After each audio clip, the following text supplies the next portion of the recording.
సౌందర్య లహరి రచన ఆదిశంకరాచార్యులు. చదువుతుంది శృతి. ముందుగా శృతిలలు ఛానల్లోకి అందరికీ స్వాగతం. ఈరోజు వీడియోలో మనం సౌందర్య లహరి 22వ భాగం గురించి తెలుసుకుందాం. మూడవది ఏనుగు కుంభస్థలం. ఇది ఒక లక్ష్మీ స్థానం. అందుకే యవ్వరాజ్య పట్టాభిషేకం చేసినా, ఎవరైనా ఒక మహాపండితుడైన వాడిని గౌరవించాలన్నా గజారోహణం చేయిస్తారు. అంటే లక్ష్మీ స్థానంలో కూర్చోబెడతారు. నాలుగవది ఆవు వెనుక తట్టు లక్ష్మీ స్థానం. ఇక్కడ చాలామంది ఒక పొరపాటు చేస్తూ ఉంటారు. చాలామంది చెప్పులతో ఆవు దగ్గరికి వెళ్ళిపోయి ఆవు వెనుక తట్టును తమ కళ్ళకు అద్దుకుంటూ ఉంటారు.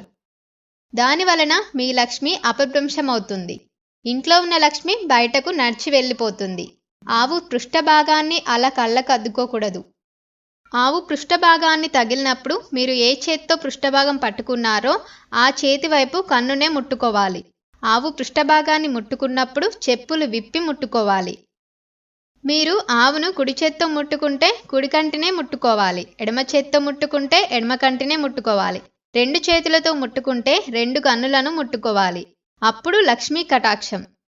ఆవు పృష్ఠభాగాన్ని స్పృశించడానికి కూడా ధర్మశాస్త్రం ఉంది. ఇక 5వ లక్ష్మీ స్థానం తల మీద పాపట తీయడం ఎక్కడ మొదలవుతుందో ఆ చోటు లక్ష్మీ స్థానం. ఆ లక్ష్మీ స్థానం ఆరాధించబడిన నాడు భర్తకి ఐశ్వర్యం, విజయం వస్తాయి.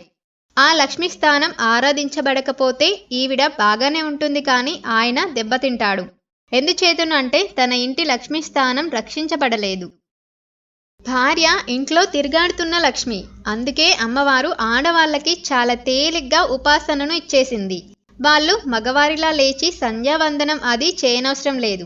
నిద్ర లేవగానే ముఖం కడుక్కొని బొట్టు నుదుట పెట్టుకుంటే చాలు. బొట్టు పెట్టుకుంటే లక్ష్మీదేవిని సహస్రనామాలతో వారు ఆరాధన చేసేసినట్టే. పాపిట్లో కుంకుమనే పెట్టుకోవాలి తప్ప ఇతర పదార్థాలను పెట్టకూడదు. పెట్టుకున్న చేతికి ఉన్న కుంకుమను గోడలకు రాయకూడదు. దాన్ని పాపటలో రాసుకుంటారు.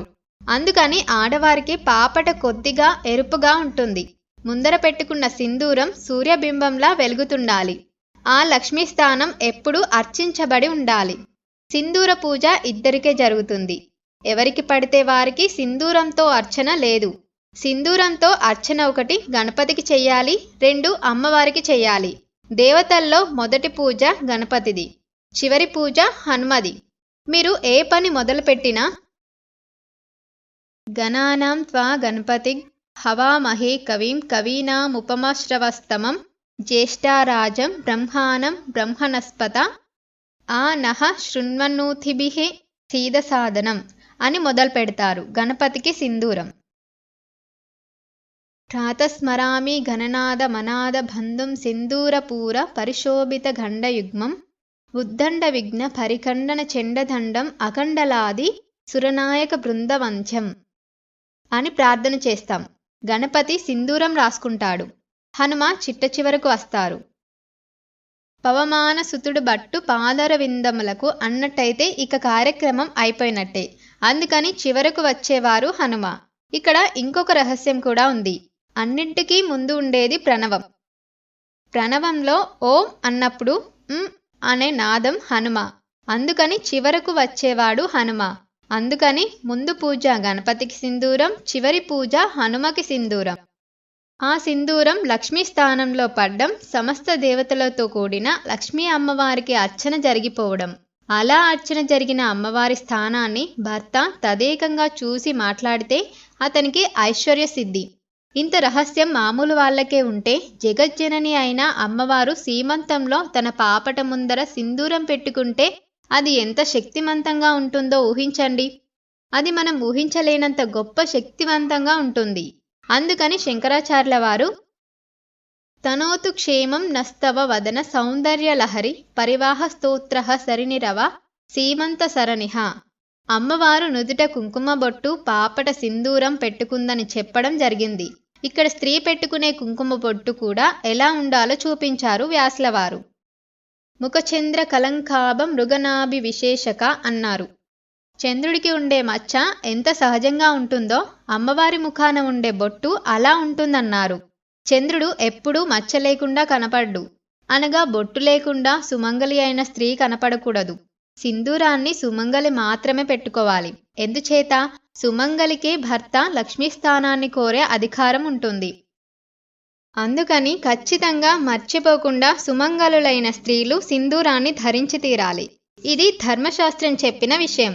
ఈ శ్లోకంలో శంకర భగవత్పాదులు చెప్తున్నది జాతిని ఉద్దేశించి మనల్ని ఉద్ధరించడం కోసం చెప్పిన మాట. జగద్గురువుల మాటకు తిరుగులేదు.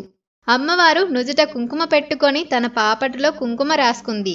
మిగిలిన వాళ్ళకి ఆదర్శం చేయడం కోసం ఇది మనకు చూపిస్తున్నారు. పాపట ముందు అమ్మవారు సింధూరం పెట్టుకుంది.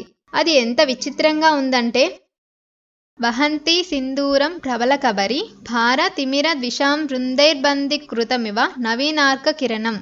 అమ్మవారు తన పాపట ముందు భాగంలో సింధూరం పెట్టుకుంది. జుట్టు దువ్వుకుంది. ఆ జుట్టును చూస్తే చీకట్ల గుంపులు వచ్చి అక్కడ కూర్చున్నాయా అన్నట్టుగా ఉన్నాయి. ఆ చీకటి కూడా అపారమైన బలం ఉన్న చీకటి. చీకటికి బలం ఉంటుందా అంటే ఉంటుందని శంకరులు చెప్తున్నారు. ఏమిటి దానికి గుర్తు? అమ్మవారి పాపట ముందు పెట్టుకున్న సింధూరం బాలసూర్యుడిలా ఉంటుందన్నారు.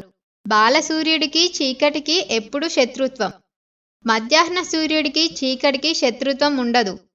శత్రుత్వం ఉండడానికి మధ్యాహ్న సూర్యుడిని చీకటి ఎప్పుడు చూసి ఉండలేదు. దాని కోపం, శత్రుత్వం ఎప్పుడూ కేవలం బాలసూర్యుడి మీదే. సూర్యుడు ఉదయించడాన్ని అరుణోదయం అంటారు. సూర్యరథాన్ని తోలేవాడు అరుణుడు. ముందు అరుణుడు కనపడతాడు కాబట్టి అరుణోదయం. ఆ తర్వాత సూర్యభగవానుడు కనపడతాడు కాబట్టి సూర్యోదయం. ముందు చిన్న సూర్యుడు వస్తాడు. ఆయన చిన్న చీకట్లను తరిమి కొట్టేస్తాడు. ఒక్కనాడు కూడా చీకట్లు గెలవలేదు. బాలసూర్యుడే ఎప్పుడు చీకట్లను ఓడించేస్తున్నాడు.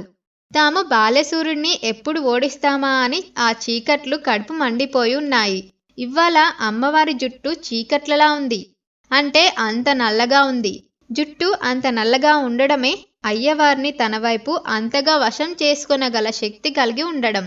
అంత నల్లని జుట్టు మీకు మానసికంగా కనపడిందంటే వెంటనే మీ అజ్ఞానం ఎగిరిపోతుంది.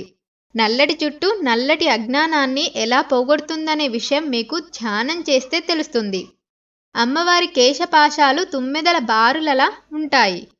అమ్మవారు సింధూరంతో పెట్టుకున్న బొట్టు అజ్ఞానాన్ని ఎగరగొట్టగలిగిన బాలసూర్యునిలా ఉంది.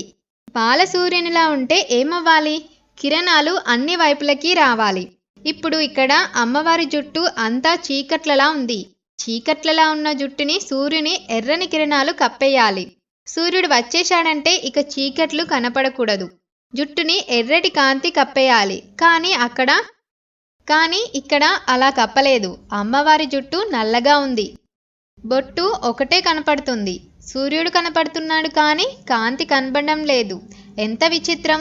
సూర్యుడు బొట్టు వచ్చేశాడు కానీ చీకటి అమ్మవారి జుట్టు ఉండిపోయింది. ప్రపంచంలో ఇలా ఎప్పుడూ లేదు. అటువంటప్పుడు సూర్యుడు వస్తే చీకట్లు పారిపోతున్నాయి. అమ్మా, నీ దగ్గరకు వచ్చేసరికి ఇలా జరగడం లేదు. నీవు సింధూరాన్ని సూర్యుడిలా పెట్టుకున్న చీకట్లు అలాగే ఉన్నాయి. అంటే నీ జుట్టు అలాగే ఉంది. ఎర్రదనం చేత కప్పబడలేదు. ప్రబల కబరి. అమ్మా, ఆ జుట్టుకింత బలం ఎక్కడి నుంచి వచ్చిందమ్మా? నీ వలన వచ్చింది. నీవు ఇచ్చిన లోకువ వలన వచ్చింది అన్నారు. ఆ మాట అనడంలో ఒక రహస్యం ఉంది. శంకర్లు, అమ్మా, సూర్యబింబంలా నువ్వు నీ నుదుటిపై సింధూరం పెట్టుకున్నావు. అయినా నల్లని జుట్టు ఎర్రని కాంతులు కప్పలేకపోతున్నాయి. నీవు ఇచ్చిన లోకువ వలననే జుట్టుకి అంత బలం వచ్చింది. నీవు చక్కగా రోజు జుట్టుకి నూనె రాస్తావు. దాన్ని చక్కగా దువ్వుతావు. చక్కగా పాపట తీస్తావు. పాపటలో సింధూరం పెడతావు. ముడివేస్తావు. అందులో మంచి మంచి పువ్వులన్నీ పెట్టుకుంటావు. అలా కాకుండా ఎప్పుడైనా జుట్టు విరబోసుకొని కనపడ్డావా? ఒకరోజు కనపడలేదే. అంత అందంగా సిగ వేసుకొని ఉంటావు. నీవు నీ జుట్టుకి అంత చేస్తుండడం వలన నీ జుట్టు అంతగా బలపడింది. ఈవేళ నీ జుట్టుకి ఎక్కడా లేని బలం వచ్చేసింది. అది దానికి నువ్వు ఇచ్చిన లోకువ అన్నారు. శంకరాచార్యుల వారు పైకి అలా అంటున్నారు. లోపల రహస్యం ఏమిటి? అమ్మ తన కురుల పట్ల అంత శ్రద్ధ కలిగినది. సుమంగలి కూడా తన కురుల పట్ల అంత శ్రద్ధ కలిగి ఉండి తీరాలని చెప్పడం. అందుకే పురుషుడే కేశఖండనం చేయిస్తాడు. స్త్రీ సాధారణంగా కేశఖండనం చేయించదు. ఏదో గొప్ప మొక్కుకున్న స్త్రీలకి ఒక మినహాయింపు ఉంది. అటువంటి వారిని గురించి ఇక్కడ చెప్పడం లేదు. కానీ సాధారణంగా పురుషులు కేశఖండనం చేయించుకుంటారు. పురుషులు కేశఖండనం చేయించుకోవడం, శిఖతో ఉండడం అనేది ఒక సత్సంప్రదాయం. అందుకని అమ్మవారు అంతలా కేశపాశాన్ని రక్షించుకొని ఉండడం తన భర్త పట్ల పాతివ్రత్య ధర్మంతో ఉండడం. భర్తృత్వం కలిగిన స్త్రీ, సుమంగళి అయిన స్త్రీ ఇంట్లో జుట్టు విరబోసుకొని తిరగడం, జుట్టుకి సరిగ్గా నూనె రాసుకోకుండా ఉండడం, జుట్టు చిక్కులు పడి ఉండడం, ఆ జుట్టును ఎప్పుడూ ముడివేసుకోకపోవడం, ఒక్కనాడు కూడా పువ్వులు పెట్టుకోకపోవడం, పువ్వులంటే తనకి అసహ్యమని స్త్రీ చెప్పుకోవడం ఇవన్నీ భ్రష్ట లక్షణాలు. అటువంటి లక్షణాలు రాకూడదు. ఇది ఇవాల్టి సౌందర్యలహరి 22వ భాగం. రేపటి ఎపిసోడ్లో 23వ భాగం గురించి తెలుసుకుందాం. చాలా బాగుంది కదా? నచ్చిందా మీకు? నచ్చితే తప్పకుండా వీడియోను లైక్ చేసి, షేర్ చేసి, కామెంట్ చేయండి. ధన్యవాదాలు. సర్వే జన సుఖినో భవంతు.